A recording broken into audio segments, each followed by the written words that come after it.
लोकांना बदल हवा आहे। योग्य पर्याय महाराष्ट्र नवनिर्माण सेना आहे। जे सोडून गेले त्यांच्यावर आता आम्ही विचारच करत नाही। बरेचसे इच्छुक आहेत ते सुद्धा येऊन राजसाहेबांना भेटतात। काही ठिकाणी नवीन चेहरे सुद्धा तुम्हाला पाहायला मिळतील। मनसे अध्यक्ष राज ठाकरे यांनी नुकत्याच पार पडलेल्या पदाधिकारी मेळाव्यात आपण स्वबळावर 225 ते 250 जागा विधानसभा निवडणुकीत लढवणार याची घोषणा केली आणि त्यानंतर संपूर्ण मनसे पक्ष आता तयारी लागल्याचं पाहायला मिळत आहे। याचा ट्रेलर आज आपल्याला पुण्यात पाहायला मिळाला। राज ठाकरे हे 2 दिवसीय पुणे दौऱ्यावर असताना काल त्यांनी पुण्यात आलेल्या पूरस्थितीची पाहणी केली आणि त्यानंतर आज पदाधिकाऱ्यांची किंवा शहर कार्यकारिणीतील जे पदाधिकारी आहेत त्यांची बैठक घेतली। या बैठकीत काय काय चर्चा झाली, कुठल्या विषयांवर चर्चा झाली हे जाणून घेण्यासाठी सध्या माझ्यासोबत मनसेचे पुणे शहराध्यक्ष साईनाथ बाबर आहेत। साईनाथ भाऊ, काय राज ठाकरे पुण्यात होते, त्यांनी पदाधिकाऱ्यांची बैठक घेतली, आगामी विधानसभेच्या दृष्टीने नेमकी काय चर्चा या बैठकीमध्ये झाली? आज माननीय राजसाहेबांनी पुणे शहरातील प्रमुख पदाधिकाऱ्यांची बैठक घेतली होती। या बैठकीमध्ये येणाऱ्या विधानसभेच्या निवडणुकीसंदर्भात काही मार्गदर्शन केलं। निवडणुकीच्या संदर्भात कशा पद्धतीने तुम्ही सर्वसामान्य लोकांपर्यंत गेलं पाहिजे, लोकांना सत्ताधारी पक्ष आणि विरोधी पक्ष कसा लोकांना फसवतोय त्या दृष्टिकोनातून तुम्ही लोकांना समजून सांगता आलं पाहिजे। या दृष्टिकोनाने बरीचशी माहिती सांगितली आणि निवडणुकीच्या तयारीला लागा, आपल्याला जोरात निवडणुकीला सामोरे जायचं आहे आणि लोकांना बदल हवा आहे आणि योग्य पर्याय महाराष्ट्र नवनिर्माण सेना आहे। त्यामुळं लोक आपल्याला मतदान करायला तयार आहेत, आपण लोकांपर्यंत पोहोचलं पाहिजे हेच आज राजसाहेबांनी सांगितलं। भारत दुनिया का सबसे बड़ा लोकतंत्र और एनएलसी भारत देश का सबसे बड़ा गैर राजनीतिक मंच। शक्तिशाली लोकतंत्र के लिए राहुल कराट का सार्थक कदम। मुंबई में हुआ ऐतिहासिक प्रथम राष्ट्रीय विधायक सम्मेलन।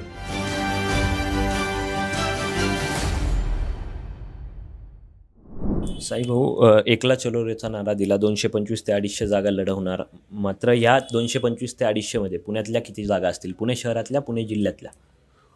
पुणे शहरातल्या जवळपास 8 विधानसभा मतदारसंघ पुणे शहरामध्ये आहे। साहेबांनी स्वबळाचा नारा दिलेला आहे। मला वाटतं पुणे शहरातल्या 8ही जागा विधानसभेला महाराष्ट्र नवनिर्माण सेना लढवणार आहेत। त्याचबरोबर जिल्ह्यातल्या जवळपास 21 जागा आहेत, त्यावर आमचे नेते बाबू आगसकर काम करत आहेत। मला वाटतं की जिल्ह्यातल्या 21च्या 21 जागा आपण विधानसभेला निवडणुकीला सामोरे जाऊ आणि एक चांगला निकाल पुणे शहरातून तर नक्की दिसेल।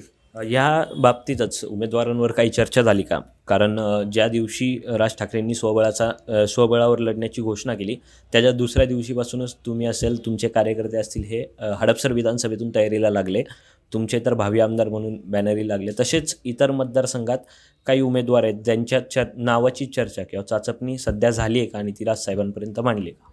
नाही, पुणे शहरामध्ये म्हणजे ज्या पद्धतीने साहेबांनी स्वबळाचा नारा दिला त्यानंतर कोथरूड विधानसभेमध्ये किशोरभाऊ शिंदे आमचे इच्छुक आहेत।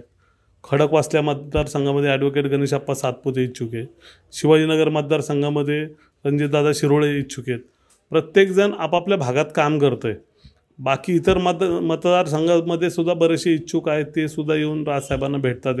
काही ठिकाणी नवीन चेहरे सुद्धा तुम्हाला पाहायला मिळतील जे इतर पक्षातून महाराष्ट्र नवनिर्माण सेनेमध्ये यायला इच्छुक आहेत आणि ते येत्या काळामध्ये माननीय राजसाहेबांच्या नेतृत्वाखाली प्रवेश करतील आणि येणाऱ्या विधानसभेमध्ये तुमच्या समोर दिसेल।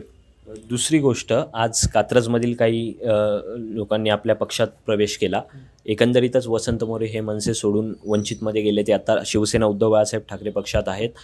त्यांना धक्का देण्यासाठी कात्रजमधला पक्षप्रवेश पार पडला, तर तसाच धक्का तुमचे अजून एक जुने सहकारी आहेत मनसेचे जे आत्ता विद्यमान आमदार आहेत कसब्याचे, तसं त्यांच्या मतदारसंघात धक्का देण्यासाठी कोणाचं नाव चर्चेत आहे का? नाही, संपूर्ण पुणे शहरात आम्ही काम करत असताना प्रत्येक भागामध्ये पक्ष संघटना वाढवण्यासाठी काम करत असतो। खरं तर संघटना कात्रज भागामध्ये पूर्वीपासून होती आहे।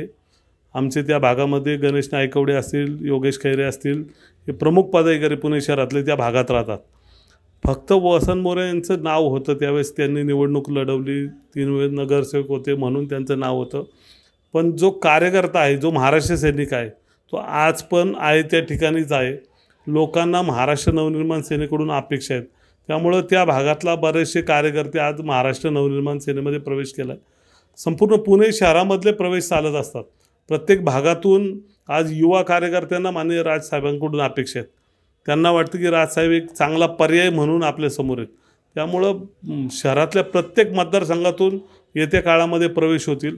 चांगल्या नेत्यांचीही होतील, तसेच बऱ्याचशा चांगल्या कार्यकर्त्यांची सुद्धा प्रवेश या ठिकाणी होतील. जे पक्ष सोडून गेले त्यांना परत स्थान देणार आहे का? काही चर्चा आहे या बाबतीत? जे पक्ष सोडून गेले त्यांना स्थान देण्याची जबाबदारी किंवा त्याचा निर्णय घेण्याचा अधिकार मला नाही आहे. माननीय राजसाहेब त्याच्यावर निर्णय घेतात. आम्ही त्या विषयावर बोलत नाही. खरं तर तो संपूर्ण अधिकार राजसाहेबांचा आहे. त्यामुळं जे सोडून गेले त्यांच्यावर आत्ता आम्ही विचारच करत नाही. जे नवीन लोक येतात आहे त्यांच्यावर काम करतो आहे आणि ज्यांना यायचं असेल ते राजसाहेबांना भेटतील आणि त्यावर निर्णय राजसाहेब घेतील. नक्कीच. त्यामुळं एकंदरीतच पुणे लोकसभेच्या पुणे शहरातील 8 आणि पुणे जिल्ह्यातील 21 विधानसभा मतदारसंघ जे आहेत ती मनसे स्वबळावर लढवेल असा या बैठकीमध्ये चर्चा झाल्याचं साईनाथ बाबर यांनी स्पष्ट केलं. कॅमेरामन रोहित वनकट्टे, मी Pranav Dhamale, for the people news, Pune.